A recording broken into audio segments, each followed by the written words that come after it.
come to these farms and see what we're doing and see the outcomes that we're experiencing, I think you're going to get a lot more activity in our groups.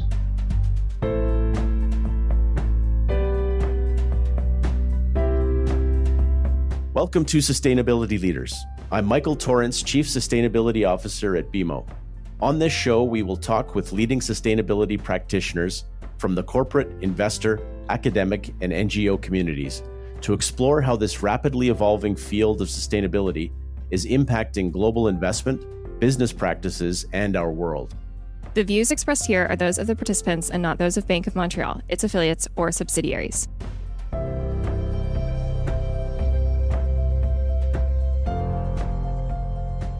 Welcome back to another episode of Sustainability Leaders. I am Alma Cortes Selva, Senior Advisor at the BMO Climate Institute.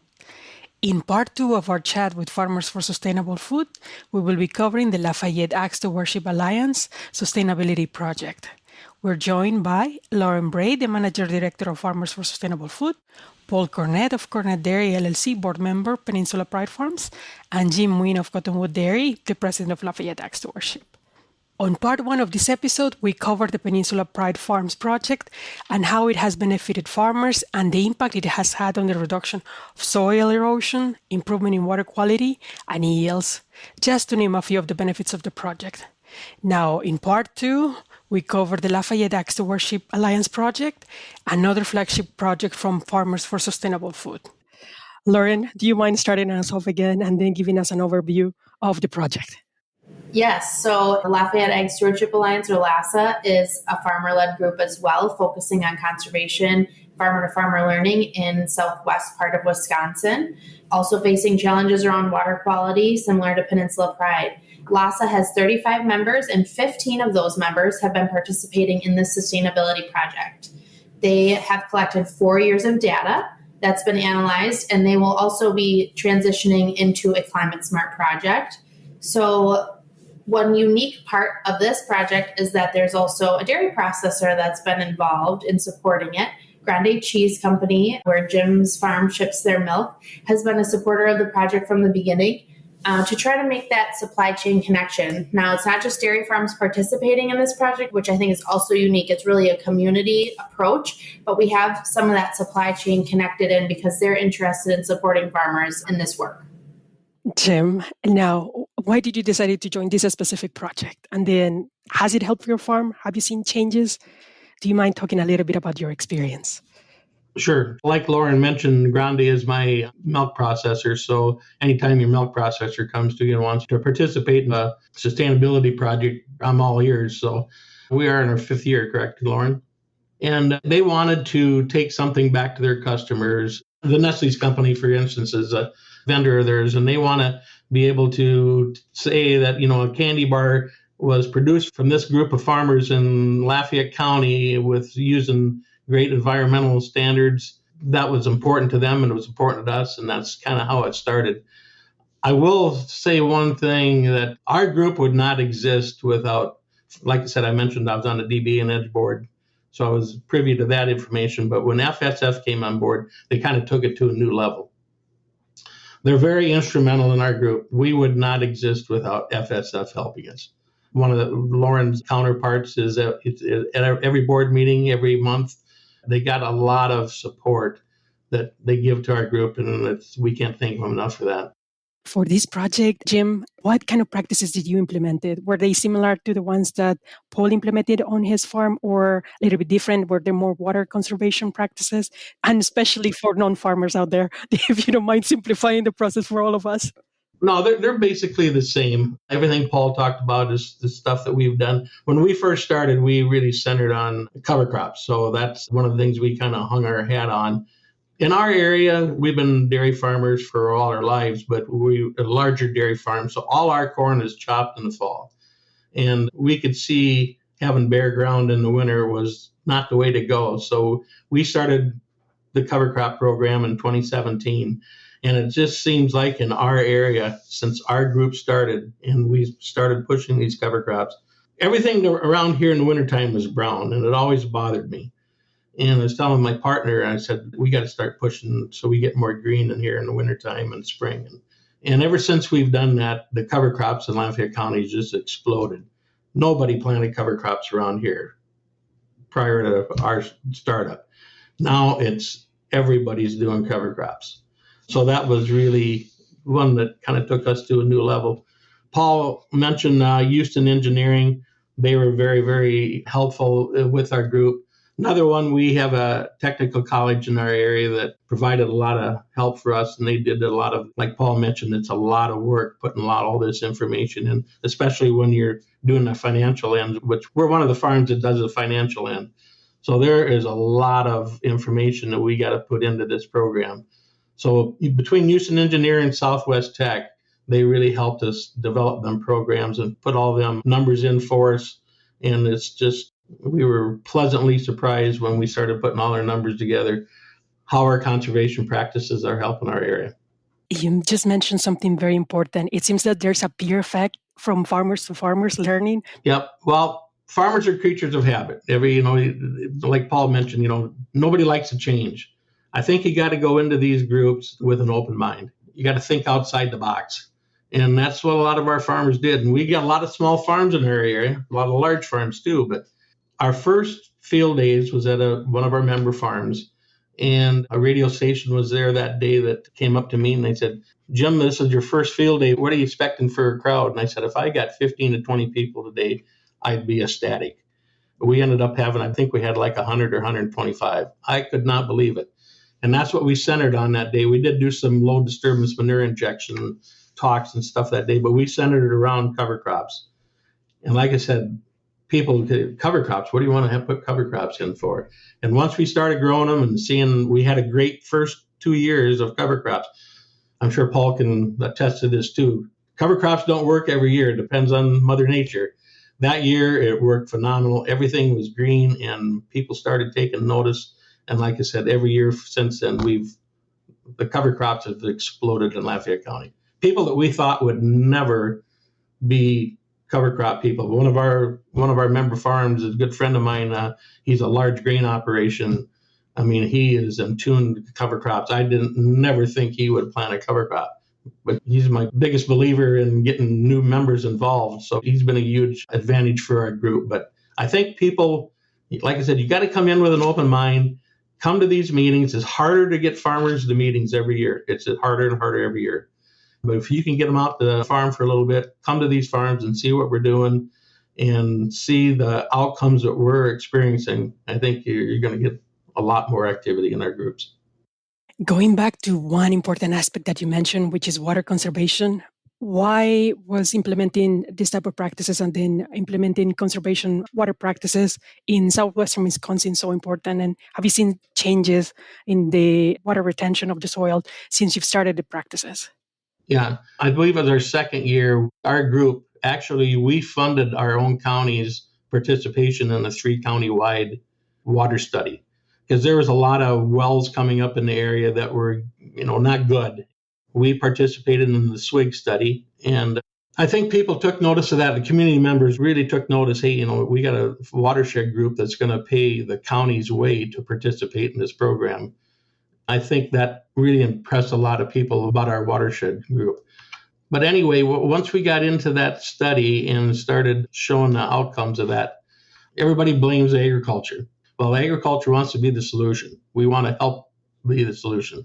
But after we started this water study, the final results were saying that there's more bad sewers and water wells in the county than there is actually livestock.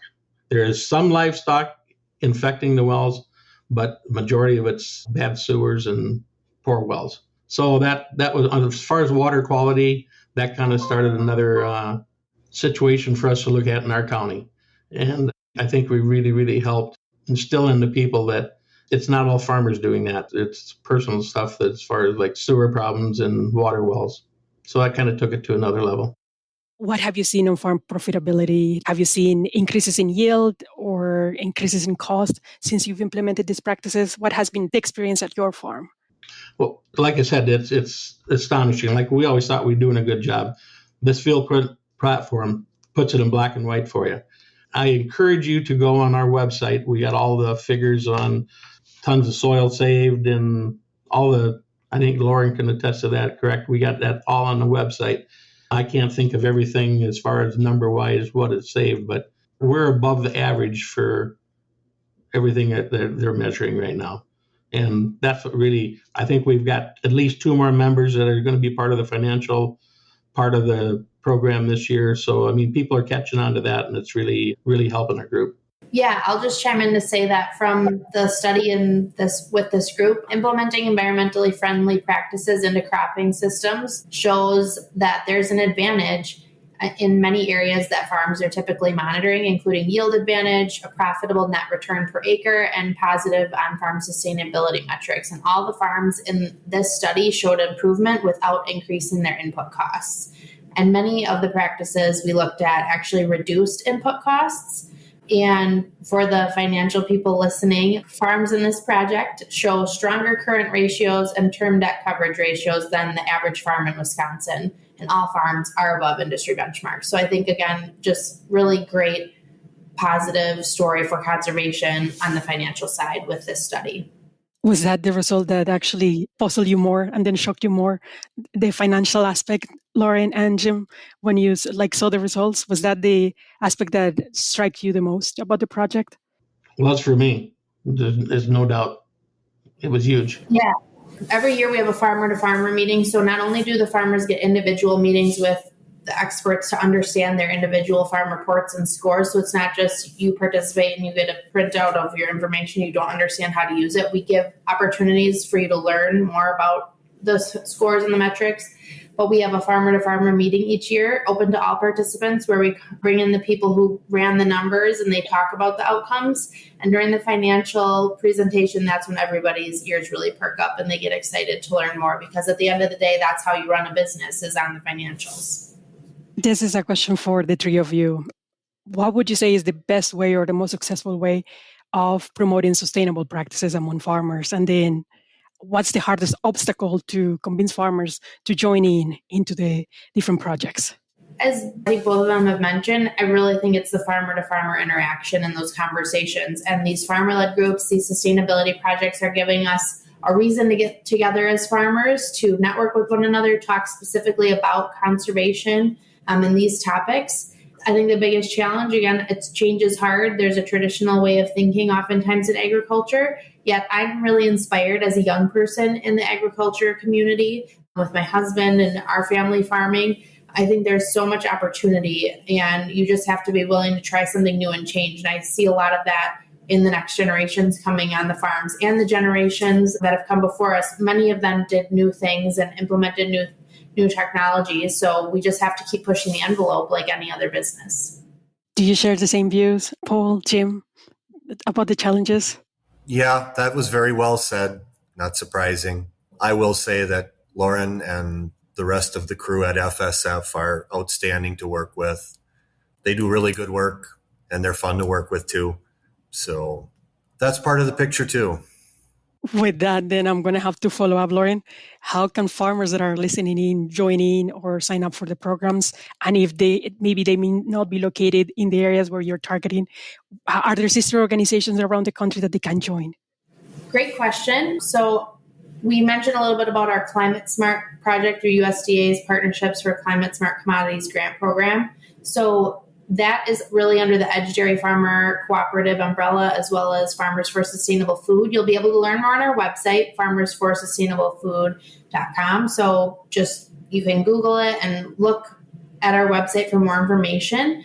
But if a farmer is interested, if you're in the upper Midwest, please reach out to us. But there are other organizations, commodity organizations in your community. If you're part of any of those, reach out to farmer-focused supporting groups. Again, commodity orgs, promotion organizations, your checkoffs. I would start there. But if you don't find the resources you need, we welcome anybody reaching out to us, because we're always willing to look and help farmers to make the connections with people who can support them. But at the end of the day, it really usually helps to have people in your own backyard in your local community. I'd also recommend universities or extension programs as good places to start for more support.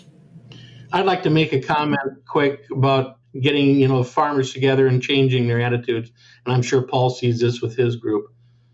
Our best ideas are after our board meetings are over with. Just the farmers sitting down and talking about different things and how they're approaching different practices. That's when the best conversations happen in our board meetings, is after the board meetings are over with. You're talking farmer to farmer with the same type of language, and that's when new ideas come to full fruition. So it's really a neat. I'm sure glad we started our group. I'm sure Paul can say the same for his. But yeah, in fact, we've helped a couple other groups down in the southern part of the state to help start their groups too. So it's very rewarding, and like I said, it's fun to sit back and watch these guys talk and what they're trying and what's the next new thing they're going to try next year, and it's pretty cool to watch. Yep, the farmer to farmer aspect is huge. A few years ago in Peninsula Pride, we started an evening event that we call Conservation Conversations. We don't really have a speaker. We just get together, maybe a dozen people out in a field or in a farm shop somewhere with a topic in mind, and we start a conversation and we talk for a half hour, 45 minutes, maybe an hour. Sometimes a case of beer has even been known to get involved. But those networking opportunities like that, it's exactly like Jim said. That's where the best ideas, I think, come from. Lauren, given the amazing work that FSF has done, are there ways that people can support FSF? Yeah, we are a 501c3 nonprofit. So we are in that startup phase and have a lean team. We're always looking for new members. We accept donations of any amount. We value support from anyone who believes in the work we are doing. And anybody, an individual, up to a business, foundations can contribute. It's easy to do on our website, farmersforsustainablefood.com. There's a donate button right on the website. So we welcome anyone to reach out to learn more or make a contribution if you believe in this type of work. And finally, is there anything else that we forgot to touch upon or anything else that you like to add? Lauren, Paul, Jim, please jump in if there's anything that we may have missed that you think it's important for our audience to know. Yeah, I'd just like to add that Jim and Paul are two of the many farmers that are leading the way in this work, and we are really excited with the results we've seen and looking forward to those future opportunities to work with farms to support them in their conservation journeys. You can read the full results from these projects we talked about today if you want to get in the weeds with the data and learn more about our efforts on our website, farmersforsustainablefood.com. If I could just say something to a farmer that's thinking about going to starting or getting in a group, just give it a try. Like I said, go in with an open mind. We got a great group of guys. I know a lot of guys in Paul's group. They're all great guys. It's just a great learning experience for everybody. Any final words from you, Paul? Not a whole lot, other than to say that Peninsula Pride Farms, we've got our own social media and website too, where our results are posted and our activities. You can check us out at peninsulapridefarms.org. Thank you so much for joining us for this two-part episode where we learn from farmers themselves about some of the sustainable projects and farming practices that are helping their communities and environment thrive.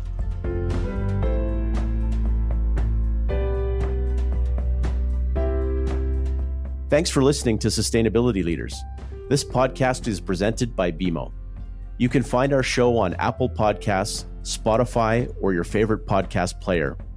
Press the follow button if you want to get notified when new episodes are published. We value your input, so please leave a rating, review, and any feedback that you might have, or visit us at bmo.com/sustainability leaders. Our show and resources are produced with support from BMO's marketing team and Puddle Creative. Until next time, thanks for listening and have a great week. For BMO disclosures, please visit bmocm.com/podcast/disclaimer.